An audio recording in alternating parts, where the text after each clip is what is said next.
ನಮಸ್ಕಾರ. ವೈಮ್ಯಾಕ್ degree college ಅಂದ್ಬಿಟ್ಟು ವೈದ್ಯ ಅವ್ರ ಕಡೆಯಿಂದ ಹೊಸದಾಗಿ ಈ ವರ್ಷದಿಂದ ಇದರಲ್ಲಿ ಏನಂತಂದರೆ ಲಾ ಮತ್ತು ಡಿಗ್ರಿ, ಅದರಲ್ಲಿ UPSC ಕೋಚಿಂಗ್ಸ್ ಕೂಡ ಇನ್ಕ್ಲೂಡ್ ಆಗಿದೆ.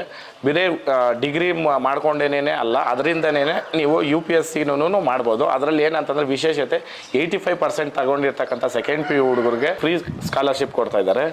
ಮತ್ತು ಎಕ್ಸ್ ಸರ್ವಿಸ್ ಮ್ಯಾನ್ ಮತ್ತು ಅವರ NCC ಅವ್ರ ಕಡೆಯಿಂದ ಬರ್ತಕ್ಕಂಥ ವಿದ್ಯಾರ್ಥಿಗಳಿಗೆ ಡಿಸ್ಕೌಂಟ್ ಕೊಡ್ತಾ ಇದ್ದಾರೆ.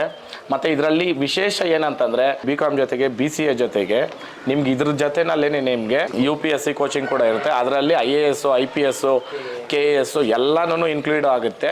ಇದನ್ನು ಕೋಚಿಂಗ್ ಕೊಡ್ತಾ ಇರ್ತಕ್ಕಂಥದ್ದು ಎಕ್ಸ್ ಸರ್ವಿಸ್ ಮ್ಯಾನು ಮತ್ತು ಎಕ್ಸ್ ಆರ್ಮಿ ಪೀಪಲ್ಲು ಮತ್ತು ಯಾರು ಇದರಲ್ಲಿ ಫಸ್ಟೇ ಅವ್ರು ಮಾಡಿ ಇವಾಗ ರಿಟೈರ್ಡ್ ಆಗಿದ್ದಾರೆ ಅವರೇ ಕೊಡ್ತಾ ಇರೋದು. ಇದರಲ್ಲಿ ಮೇಯ್ನ್ ನಾನು ಮನಸಾರೆ ನಾನು ಏನು ಹೇಳೋಕ್ಕೆ ಇಷ್ಟಪಡ್ತೀನಿ ಅಂತಂದರೆ, ಅವ್ರ ಅನುಭವನ ಬಂದು ಹಂಚ್ಕೊಂಡವಾಗ ಎಜುಕೇಷನ್ನು ಎಷ್ಟು ಬೇಗ ತಲುಪುತ್ತೆ ಅಂತಂದರೆ ಅನುಭವಕ್ಕಿಂತ ದೊಡ್ಡದಿಲ್ಲ. ಆ ಕಾರಣಕ್ಕೆ ಅವ್ರ ಅನುಭವನ ನಿಮ್ಮಲ್ಲಿ ಹಂಚ್ಕೊಳಕ್ಕೆ ಇವರು ಇದೊಂದು ಒಳ್ಳೆ ಕಾರ್ಯ ಮಾಡ್ತಾ ಇದ್ದಾರೆ. ಮತ್ತು ರಿಜಿಸ್ಟ್ರೇಷನ್ಗೋಸ್ಕರ ಕಾಲೇಜ್ಗಾದರೂ ವಿಸಿಟ್ ಕೊಡಿ, ಇಲ್ಲ ಅಂತಂದರೆ ವೆಬ್ಸೈಟಲ್ಲಾದರೂ ಹೋಗಿ ರಿಜಿಸ್ಟರ್ ಮಾಡ್ಕೊಳ್ಳಿ. ಯಾಕಂತಂದರೆ 85% ಯಾವ ಕಾಲೇಜಲ್ಲೂ ಈ ಥರ ಓಪನ್ ಆಗಿ ಫ್ರೀ ಸ್ಕಾಲರ್ಶಿಪ್ ಕೊಟ್ಟಿಲ್ಲ. ದಯವಿಟ್ಟು ಎಲ್ಲರೂ ಸಹಕರಿಸ್ರಿ. ವೈದೇಹಿ ಬಂದ್ಬಿಟ್ಟು ವೈಟ್ ಫೀಲ್ಡಲ್ಲಿ ಇರೋದು. ಇದಕ್ಕೆ ಸಹಕಾರ ಮಾಡಿರಿ. ಜೈ ಹಳ್ಳಿಕಾರ್.